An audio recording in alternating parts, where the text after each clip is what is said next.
Aujourd'hui, on s'attaque à un monument, un chef-d'œuvre qui a littéralement secoué la France. Germinal d'Émile Zola. C'est bien plus qu'un simple roman. Son impact résonne encore de nos jours et on va voir ensemble pourquoi. Alors, voici notre feuille de route pour comprendre la puissance de ce livre. On va d'abord voir pourquoi ça a été un tel choc à sa sortie, puis on va s'intéresser de plus près à Zola lui-même, à sa méthode si particulière. Ensuite, on plongera dans le contexte historique, un vrai baril de poudre, on décodera le titre, qui est une clé de lecture essentielle, et on terminera sur l'héritage incroyable de ce roman. Allez, on commence fort. Zola, il ne prend pas de gants. Il nous jette directement dans le monde brutal et impitoyable des mines de charbon du nord de la France au XIXe siècle.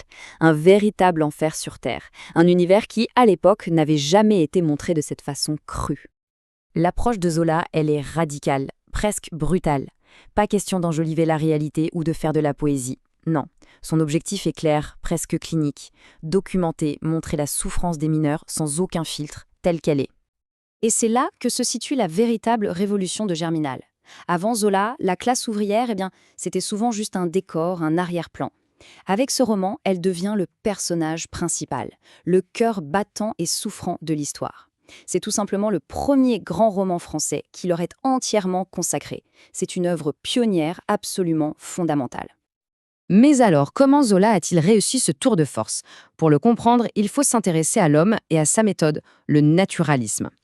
Zola, ce n'était pas juste un romancier de génie, c'était le chef de file de tout un mouvement, une école de pensée qui voulait appliquer une rigueur quasi scientifique à la littérature. Rien que ça. Et c'est assez fascinant parce que la langue française elle-même nous donne un indice sur son ambition démesurée. On ne parle pas seulement d'un style zolien pour décrire son écriture, non, on parle aussi d'écrivain zoliste. Ce petit suffixe, iste, il change tout. Il montre qu'on n'est plus seulement dans la littérature, mais dans l'adhésion à une idéologie, une nouvelle façon de voir et de décrire le monde. Et cette doctrine, c'est le naturalisme.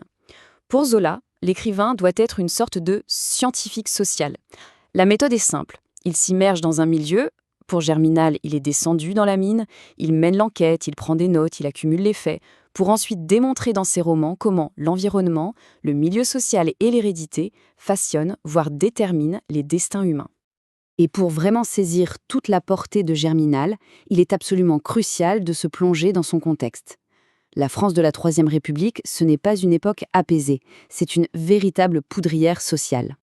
Zola écrit Germinal dans les années 1880, et c'est une période de chaos total. En 1870, l'empire de Napoléon III s'effondre.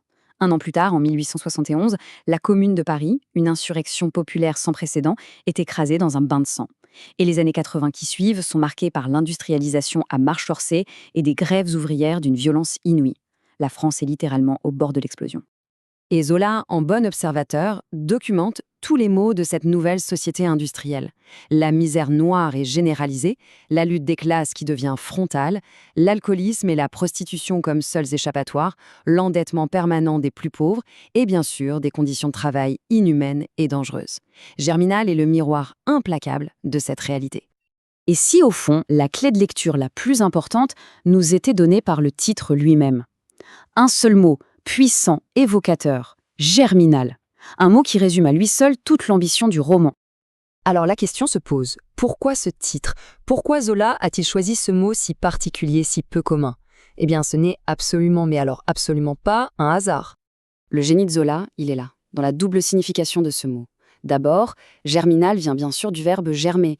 C'est l'image d'une révolte qui pousse lentement, qui grandit sous terre, dans l'obscurité de la mine, comme une graine prête à éclore. Mais ce n'est pas tout. Germinal, c'est aussi le nom d'un mois du printemps dans le calendrier révolutionnaire de 1789. En choisissant ce titre, Zola relie donc directement la lutte des mineurs à l'héritage des grandes révolutions françaises. La petite révolte peut devenir la grande révolution. L'impact de Germinal a été immense. Il a dépassé, et de très loin, le simple monde de la littérature. Pour les mimeurs de l'époque, ce n'était pas juste un livre, c'était leur histoire, leur vérité enfin exposée au grand jour, leur cri de ralliement. Pour bien comprendre ça, il faut s'imaginer une scène. On est en 1902, à Paris, ce sont les funérailles nationales d'Émile Zola. Une foule immense est là pour lui rendre un dernier hommage. Et tout à coup, au milieu de ce cortège solennel et officiel, un groupe inattendu fait son apparition. Ce sont des mineurs, des gueules noires. Ils sont venus du Nord, ils ont fait le voyage, avec leur visage marqué par le charbon, pour honorer l'homme qui a donné une voix à leur silence et à leur souffrance. Mais ce qu'ils crient, ce n'est pas Vive Zola, non. À plein poumon, en chœur, leurs cris résonnent dans les rues de Paris, et c'est le titre du roman qu'ils scandent. Germinal, Germinal. C'est la reconnaissance ultime. À cet instant précis, le roman n'appartient plus à son auteur. Il est devenu la propriété, le symbole de ceux dont il a raconté la vie, la lutte et l'espoir.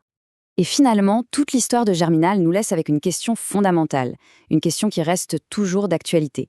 Une œuvre d'art, un roman, peut-il vraiment changer le monde? Ou est-ce qu'il se contente de lui tendre un miroir, aussi juste soit-il? La réponse, peut-être, se trouve justement dans l'héritage inoubliable de ce roman.